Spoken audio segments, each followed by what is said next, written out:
오늘은 몽골 단기 선교 파송 예배를 드립니다. 저는 한 5, 6살 때부터 제가 교회를 다녔지만 선교라는 단어가 제 가슴에 들어온 해가 있었어요. 저는 고등학교, 대학 때 열심히 신앙생활을 했지만 이 선교라는 단어를 아마도 듣긴 들었지만 제가 그것을 이해하지 못했고, 그 선교라는 단어가 제 마음에 닷처럼 내린 사건은 1994년이었습니다. 제가 일반 대학을 마치고 1995년 서울신학대학원 1학년으로 94년도 입학을 했는데요. 그때 저는 일반대를 나왔기 때문에 파트 전도사, 교육 전도사를 할 수가 없었어요. 그래서 2년 동안은 제가 평신도로 한국 교회, 부흥하는 교회에서 예배를 드리리라. 그리고 한 교수님에게 여쭤봤더니 온누리 교회, 사랑의 교회 두 교회를 소개시켜 줬어요.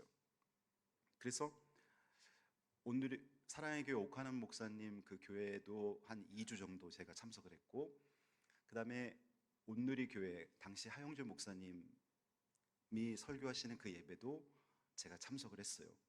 근데 제 어떤 그 설교 스타일 이런 게 있잖아요. 저는 하영주 목사님 말씀이 너무나 가슴을 찌르고 은혜가 많이 되는 거예요. 그래서 그 길로 온누리 교회를 제가 파트 전도사로 성결 교단에서 이제 사역하기 전까지 약 2년간 온누리 교회를 출석을 했습니다. 온누리 교회를 딱 처음에 갔는데 제 눈에 들어온 것은 현수막이었어요. 현수막에 이렇게 써져 있는 거예요. 가든지 보내든지 하라. 처음에는 저게 무슨 말인지 몰랐어요. 가든지 보내든지 해라. 그러면서 하영조 목사님이 온누리 교회 성령 공동체의 비전을 말씀하시면서 온누리 교회 모든 성도들은 해외 선교사로 나가든지 선교사를 파송하는 일에 기도와 물질로 후원하는 보내는 선교사가 되어야 됩니다. 한 사람도 선교에 대해서 무관심하거나 선교에 대해서 협력하지 않는 성도가 있어서는 안 될 것입니다. 이렇게 말씀하시는 거예요. 가든지 보내든지 해라. 직접 선교 현장에 선교사로 가든지, 갈 형편이 되지 않으면 그 선교사님을 파송하는 일에 적극 후원하게끔 그렇게 선교표를 내걸었습니다. 그 구절이, 한 구절이 제 마음에 다처럼 내려앉았고, 나도 나중에 내가 목회자가 되면 선교 지향적 목회를 해야 되겠구나, 그런 생각을 하게 된 것이요. 그리고 나서 제가 3년간의 서울신학대학원을 공부를 마치고 저 충북 제천이라는 곳에 전도사로 1년간 사역을 하고, 그 다음에 시골 교회에 이제 전임 전도사로 그곳에 사역하게 된 거지요. 그때가 1998년입니다. 1998년은 우리 나정이가 태어나던 해였죠. 결혼하고 1월 달에 결혼해서 12월에 우리 나정이가 태어났죠. 제가 그 충북 제천 한 시골 마을 고명교회에서 목회를 하고 있는데 편지 한 통이 온 거예요. 중국 북방신학교를 섬기고 있는 권혁성 목사님이라는 분한테, 안산에서 목회하시는 분인데 편지 한 통이 온 거예요. 편지를 딱 읽는데 성령의 감동이 가슴을 확 불타듯이 태우는 거예요. 여러분도 그런 경험하셨죠? 어떤 글을 읽는데 이건 그냥 글이 아니라 하나님이 나한테 말씀하는 글인 거예요. 너 선교에 동참해라. 그래서 그 길로 시골교회 성도들 한 35명에서 40명 되는 성도들한테 우리도 선교합시다. 한 달에 3,000원, 5,000원 여러분들이 할 수 있는 금액을 정해서 우리 선교헌금 합시다. 그래서 성도들이 어떤 분은 한 달에 10,000원, 어떤 분은 20,000원, 또 어떤 분은 5,000원 이렇게 갖고 거의 한 7, 80% 이상 모든 성도들이 선교를 하기 시작한 거예요. 중국 북방신학교 신학생들과 중국 삼자교회 목회자반 그 목회자들을 후원하는 선교였습니다. 그러던 중에 북방신학교 학생들 강의를 해달라는 초청을 받고 일주일 동안 월요일부터 금요일까지 그리고 토요일날 귀국하는 코스로 제가 요한복음, 그 다음에 두 번째 갈 때는 사복음서, 그 다음에 바울서신 이런 것들을 가르치기 시작했어요. 중국 북방신학교 신학생들을 가르치는데 어느 날 주일 이제 월요일 새벽에 인천공항으로 가야 되니까 월요일 새벽에 딱 나가는데 집사님 한 분이, 머리 하얀 집사님 여자분이 봉투를 하나 주시는데 그 신학생들 장학금으로 주라고 50만 원이 들어 있었습니다. 지금부터 30년 전 이야기니까 그때 50만 원이면 지금 한 150만 원 정도 되지 않을까 싶어요. 근데 이 50만 원은 이분이 나무를 캐서 수산면 장터에 가서 팔면 하루에 한 5천 원 정도 나무를 팔고 오시는, 그러니까 5천 원씩 나무를 100번 가서 팔아야 되는 금액인 거예요. 이분한테는 엄청 큰 돈인 거예요. 학생들 장학금으로 주라 해서 가서 뭐 신학교 장학 입학금이 그렇게 많지 않으니까요. 뭐 5만 원, 10만 원 이렇게 되니까 거기서 한 10명, 어떨 땐 5명 등록금을 그걸로 주고, 이 신학생들을 가르치는데 제가 일주일간 딱 갔다 왔는데 그 학생들의 여운이 한 달 정도 가시질 않는 거예요. 이 공산주의 체제라서 그런지 사도신경을 하잖아요.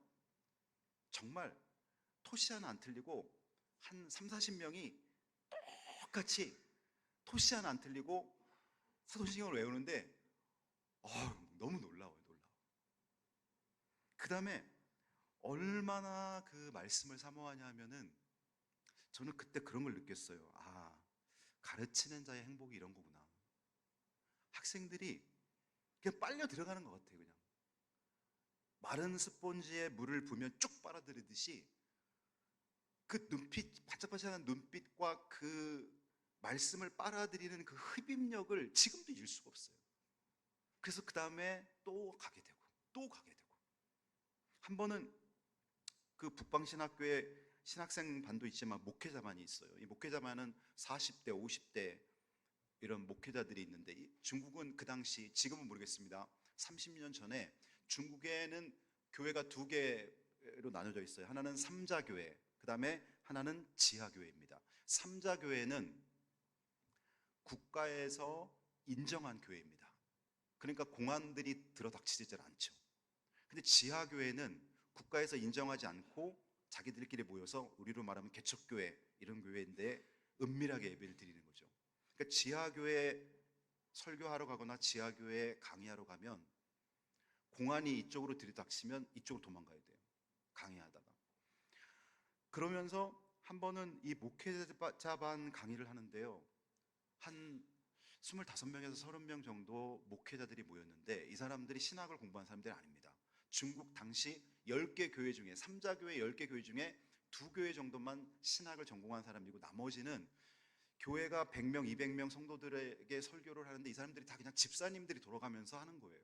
신학 공부를 안 했으니까 성경 설교를 하는데 전혀 의미와 그 본문의 의미와 다른 설교를 할 때가 많아요. 그래서 저희가 가서 그 사람들에게 이제 가르쳐 주는데, 이분들이 기차를 몇 시간 타고 오는지 알아요? 어떤 사람은 20시간, 어떤 사람은 23시간, 18시간 이렇게 기차를 타고 거기 배우러 온 거예요. 우리가 뭔가를 가르치기보다 이 사람들한테 너무 도전을 많이 받는 거예요. 어떤 분은 남편이 중풍병으로 집에 누워 있는데 자기가 여자분인데 닭을 200마리 키워서 그 계란을 가지고 생계를 유지하면서, 그게 뭐 계란 그게 뭐 얼마나 되겠습니까? 그러면서 100명, 150명 되는 교회에 자기가 설교자로 목회하고 있다 그러는 거예요. 교회에서는 사례를 한 푼도 받지 않고 달걀 팔아서 그 돈으로 생활하면서 150명, 200명 목회를 하고 있는 거예요. 어떤 분은 21살인데 200명 교회 목회하고 있는 거예요. 여자 청년이, 우리 지혜자매 같은 청년이 여자 목회자인 거예요. 그 교회에 설교할 사람이 없으니까.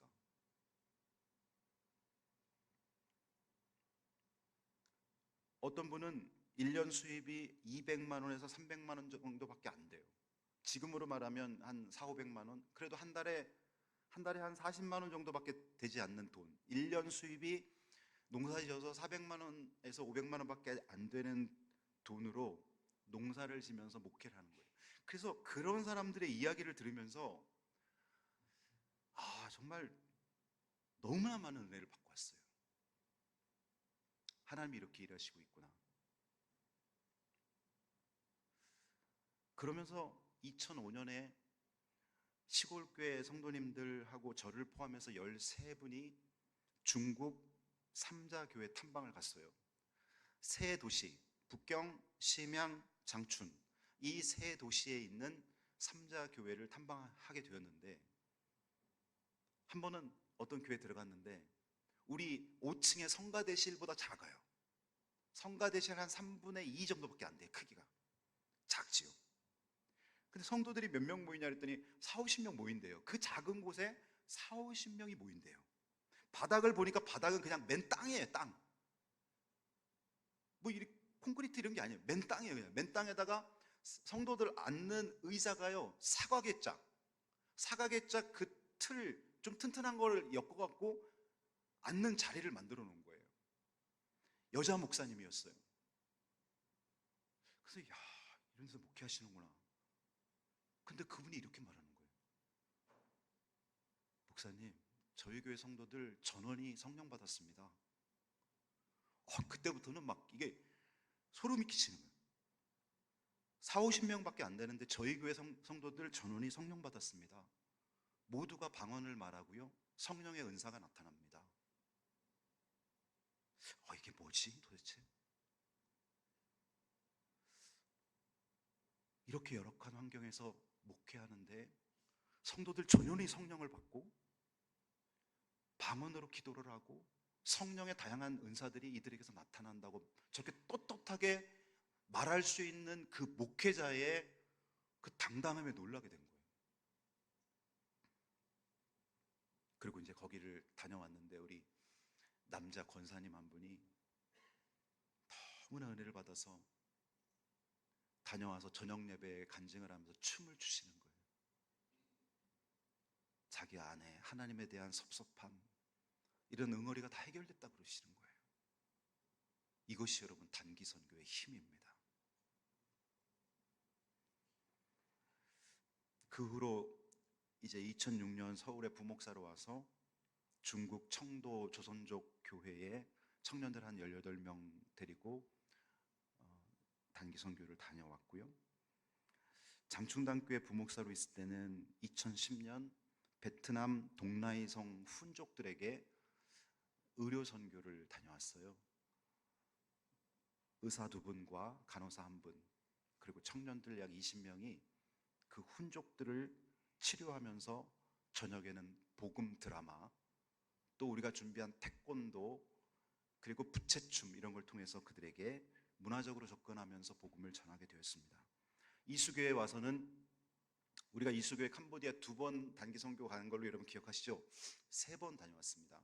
2번은 노태근 선교사님 사역지, 1번은 정용희 선교사님 사역지. 그래서 우리가 이수교에서 캄보디아로 3번 단기 선교 다녀온 거예요. 그리고 인도 로빈슨 선교사님 사역지, 그 다음에 이번에 몽골 단기 선교 가는 것입니다. 오늘 단기 선교 내일 출발하시는 32분에게 제가 이런 말씀을 드리고 싶어요. 아까 우리 지혜자매가 말한 것처럼 하나님이 그러시는 거죠. 너가 가고 싶어 가는 게 아니라 내가 너를 보낸 거야. 저 사실 이번에 몽골 단기 선교 너무 가고 싶었어요. 우리 교회 신무 장로님들도 다 가시고, 우리 교회에서 제일 많이 보통 가면 20명에서 23명 사이가 가는데 이번에 32분 이렇게 많이 가시는데 가고 싶은데 제가 그 척추 신경이 오래 걸으면 자꾸 눌려서 이번에 이제 교회를 지켜야 되겠다라는 생각을 했는데 너무 가고 싶은 거예요. 어제는 제가 정혜성 전사님한테 밤기도에 맡기고 나 급행 비행기 끊어서 갈까? 그냥 날라갈까? 울란바토르로 날라갈까? 솔직히 이 생각했어요. 제가 그만큼 가고 싶어요. 근데 가고 싶다고 갈 수 있는 곳이 아니에요. 여기 32분 우리 성도 여러분, 가고 싶어도 건강이 허락지 않으면 못 가는 거예요. 모든 걸 다 준비했는데 회사에서 가정에서 무슨 특별한 일이 생기면 못 가는 거예요. 여러분이 단기 선교 갈 수 있으면 먼저 감사하시기 바랍니다. 우리 성도들이 이렇게 기도와 물질로 후원해서 가서 마음껏 사역할 수 있는 환경을 주신 하나님께 먼저 감사하셔야 돼요. 이번 단기 선교 5박 6일 동안 단 한마디의 불평도 하셔서는 안 돼요. 갈 수 있음에 감사하고, 살아 있음에 감사하고, 호흡할 수 있음에 감사하고, 복음 전할 수 있음에 감사하셔야 돼요. 불평하고 원망하고 그런 생각 들면 그때부터 마귀가 틈타는 거예요. 그냥 감사, 무조건 감사, 절대 감사. 그 감사하는 마음으로 가서 그들에게 복음을 전하는 거예요. 여러분, 예수님께서 부활하신 그날 저녁에 제자들이 예루살렘 한 다락방에 모여 있었습니다. 이것이 오늘 본문의 배경입니다. 그들은 두려움에 떨고 있었어요. 왜냐하면 자기들이 따랐던 스승이 국가 반란죄라든가 흉악죄를 져서 십자가 형틀, 그 당시 형벌 중에 가장 무서운 형벌, 십자가형을 자기들이 따랐던 스승이 십자가를 졌으니까 자기들도 로마 병정들이나 유대인들에게 고발당해서 붙잡히면 자기들도 감옥에 갈 것 같으니까 이들이 숨어서 떨고 있었어요. 근데 그 떨고 있는 자리에 부활하신 예수님이 나타나신 거예요. 나타나셔서 하시는 말씀이 너희에게 평강이 있을지어다. 오늘 본문 띄워줘 보세요. 너희에게 평강이 있을지어다. 방송실, 오늘 본문 띄워줘 보세요.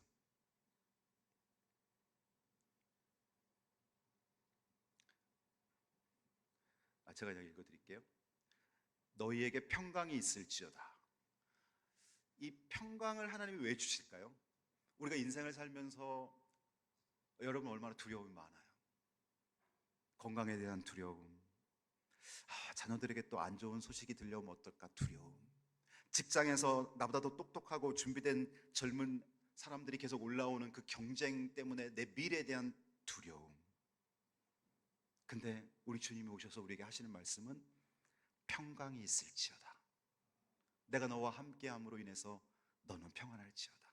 이 세상에서 가장 평안한 얼굴은 엄마 품에 안겨서 쫄쫄쫄쫄 젖을 빨면서 자다가 깨다가 또 먹다가 하는 그 어린아이의 얼굴에는 단 1%의 두려움도 없습니다. 왜냐하면 엄마가 그와 함께 있기 때문이죠.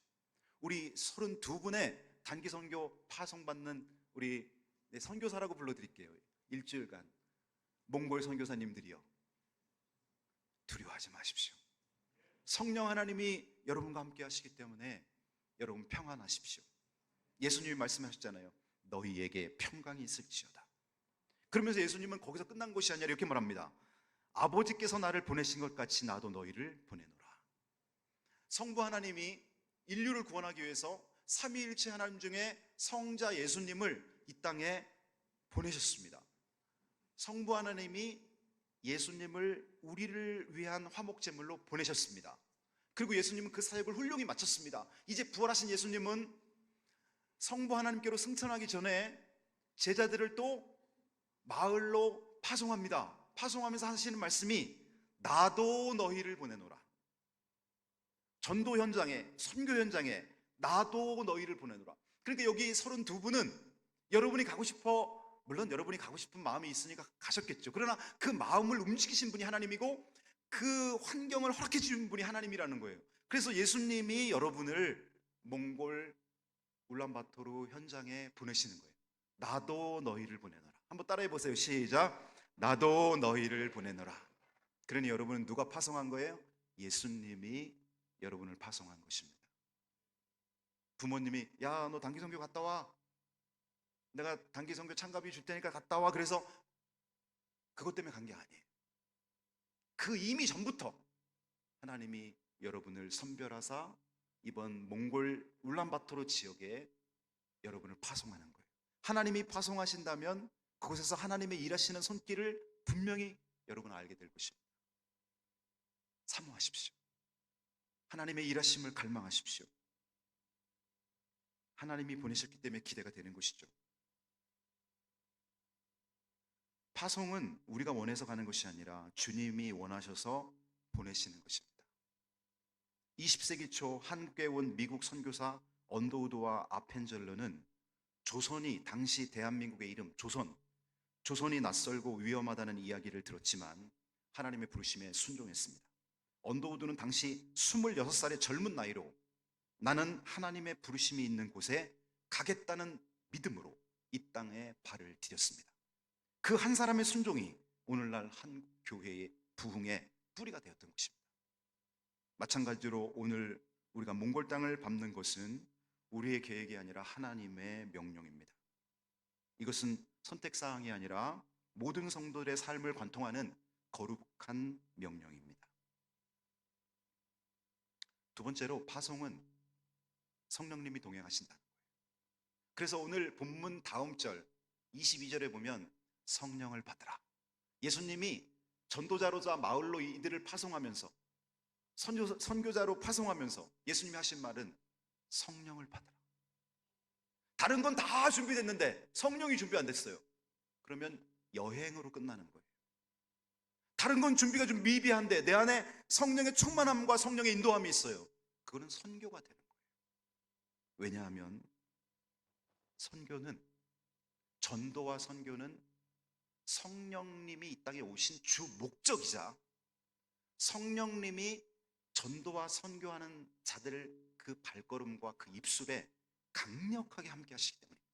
오직 성령이 너희가 임하시면 너희가 권능을 받고 예루살렘과 온 유다와 사마리아 땅끝까지 이르러 내 증인, 예수의 증인이 되리라. 이렇게 말씀하셨기 때문이죠. 이것은 몽골 선교 현장에서 있었던 이야기입니다.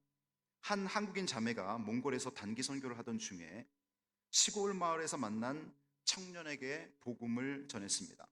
그 청년은 처음에는 나는 불교를 믿는다 라고 이야기를 했습니다. 그러나 이 자매는 포기하지 않고 그와 식사도 하고 또 차를 마시면서 하나님의 사랑에 대해서 계속 전했습니다. 그리고 단기 선교를 마치기 전날 그 형제에게 이렇게 말한 거예요. 내가 믿는 예수님은 여전히 당신을 사랑하십니다. 내가 믿는 예수님은 여전히 당신을 사랑하십니다. 그리고 선교에 돌아왔는데 아무 소식도 없었습니다. 1년이 지난 어느 날 그 형제에게 메일이 도착했습니다. 이런 내용이었습니다. 그 형제는 자매에게 이런 메일을 보냈습니다. 당신이 말한 예수님이 그립습니다. 저는 지금 교회를 다니고 있습니다. 라는 답장이 왔습니다. 성령님이 씨를 심고 성령님이 거두신 거죠. 단기 선교는 특별한 이벤트가 아닙니다. 그것은 평생 전도하는 삶의 한 장면일 뿐입니다.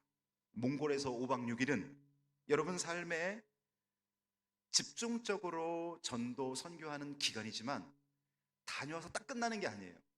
이번 몽골 선교 32명은 몽골 선교를 다녀오셔서 앞으로 여러분이 문화가 다른 지역에서 전도하는 것을 선교라고 말하고요, 같은 문화에서 복음 전하는 걸 전도라고 말하는 거예요. 전도와 선교는 똑같은 거예요. 그러니까 우리는 국내 선교사고요, 타문화권에 있는 사람들은 해외 선교사인 거예요. 우리 그리스도인들 모두는 선교사인 거예요. 문화가 다를 뿐이에요. 우리는 아는 문화, 내 가족과 직장 동료들에게 복음을 전하기 때문에 우리는 국내 선교사고, 문화가 다른 캄보디아, 인도, 몽골 이런 나라에서, 케냐 이런 나라에서 해외에서 선교하시는 분들은 해외 선교사일 뿐인 거예요. 우리는 선교사인 것입니다. 여러분이 몽골 선교를 마치고 돌아와서 하나님의 놀라운 생생한 역사를 체험하고 와서 여러분이 앞으로 남은 일생 선교 지향적인 삶을 살아야 되며 여러분을 통해서 많은 영혼들이 구원받게 되기를 주님의 이름으로 축복합니다. 기도하겠습니다.